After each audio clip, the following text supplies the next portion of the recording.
access to quality national science education. My company creates access to markets and the internet to local and international NGOs. Particularly software development with free IT training to young people.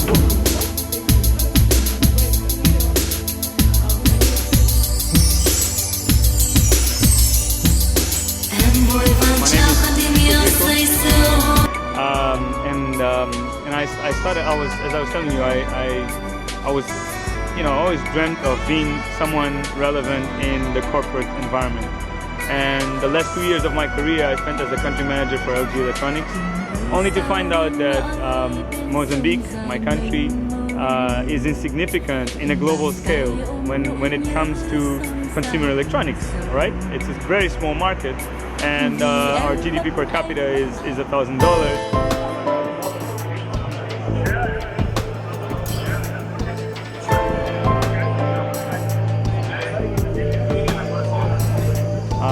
And at some point, I saw that my country can really use more social entrepreneurs. I believe in social entrepreneurship as the key for countries like mine to prosper. And not only that, I believe that technology can be a main catalyzer of social development, not only in my country, but in all developing countries. So we started an online job board to democratize the information in the local labor market.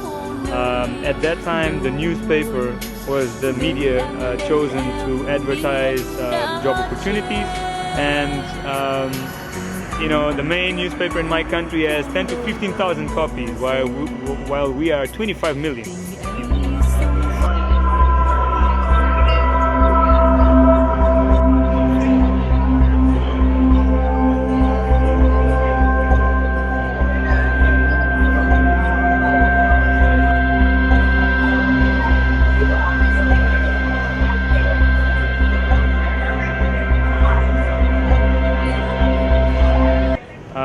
What we did was we launched an online job board. We started scraping information from the newspapers and some credible websites from companies, and we launched on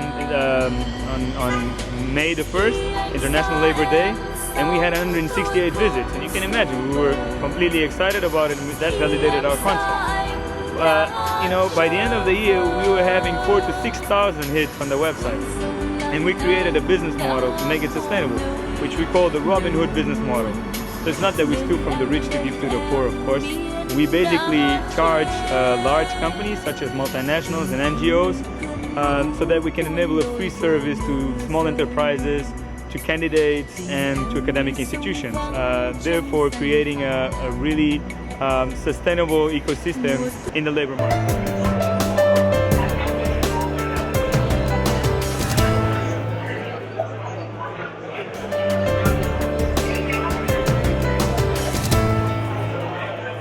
Then we understood that the internet itself wasn't as inclusive, and we created a different project, an hybrid platform between USSD and web technologies to address the bottom of the pyramid, which is more than 80% of the economically active population that works under the informal sector. And these people contribute with around 42% of the country's GDP. And they're neglected on a daily basis. So we started tackling this, and we won an award and a grant of $30,000 to invest in this prototype. We are not like the conventional startup, because the startup ecosystem does not exist in our country.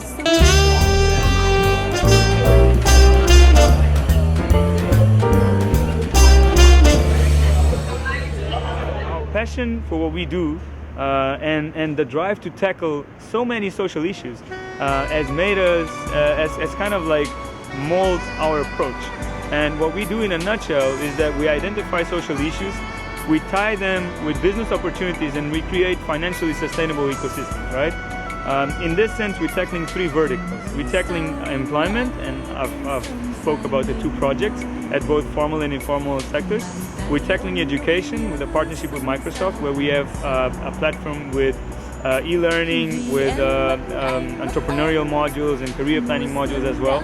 And there's a very big tie to our online job board. And we also tackling financial inclusion, which we believe is also one of the pressing issues in the country.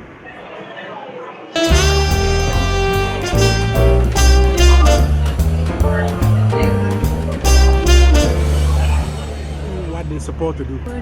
Look, I don't think the government in Mozambique differs so much from the rest of the African countries. I think that to conquer the government, we must become relevant first. And I say this because our environment is very bureaucratic.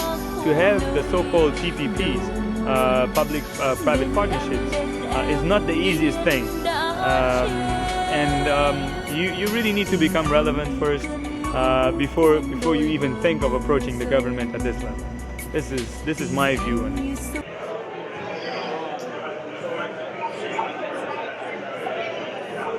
Look, because we're a very small company, our focus now is not to really link to the government, as you really need to have resources for that, and it is a challenge on its own, right? So we'd rather tackle other challenges that are, more crucial for our business.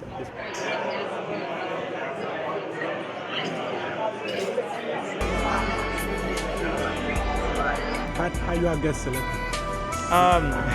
It's funny, I was rejected last year for the same program, and I think I don't deal well with failure, so I applied again.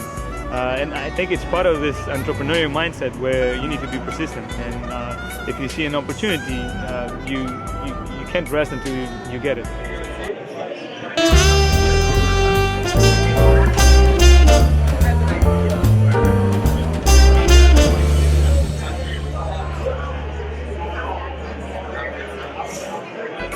Been in the States before. I think there's lots to learn from the States, and I think there's lots to teach too.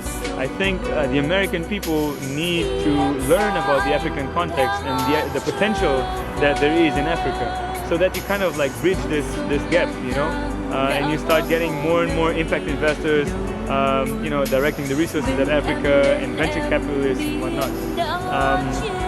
In terms of the learning curve, look, the startup ecosystem here is much more developed than we have in the whole of Africa, and it is somehow our parallel mission to develop the startup ecosystem in the country. I think that you can learn from the best in the industry on this side and kind of like tweak the formula, the American formula, to our own markets. You can't just implement as is. Most of the things won't work because of a cultural difference, but you can really learn from the best here and tweak it to our reality.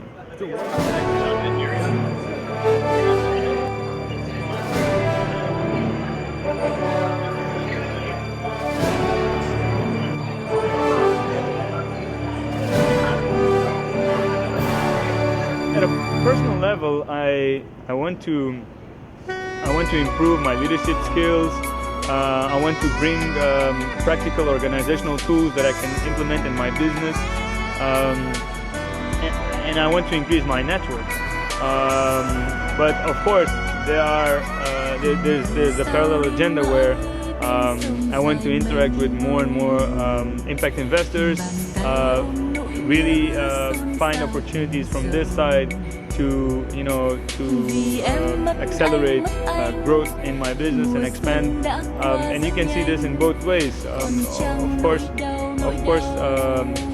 on one side we want to become more profitable, but on the other side, if we replicate this in other countries, then it means that our social impact is much bigger. And there's no reason to become a solution for one country only, when you know that there's so many neighboring countries that have very similar problems.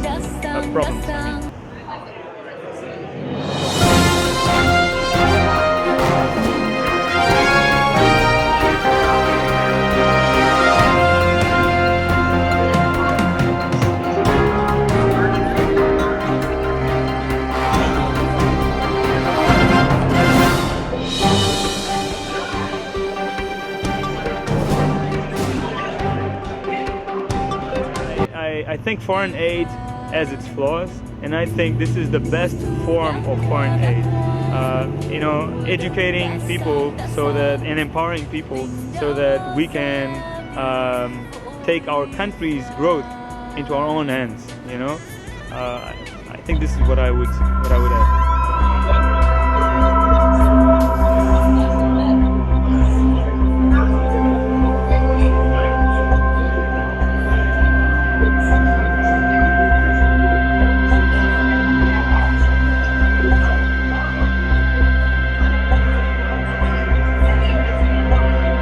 Besides the experience that we have with this market, with this city, with this people, the people from Austin, there's the experience that we have meeting each other, and that's as powerful, if not more. We all have different backgrounds, we all have different projects, but we kind of share the same passion, and we are all like-minded in terms of, having an entrepreneurial mindset. So it's amazing, to share the experiences and to build a network among each other that will enable us to for instance, transfer technology to other countries, because now you have someone you trust. It's amazing how much you learn from the peers from your neighboring country that can be used in your own country. I think you're right. It's an incredible experience on its own. Thank you very much. Yeah.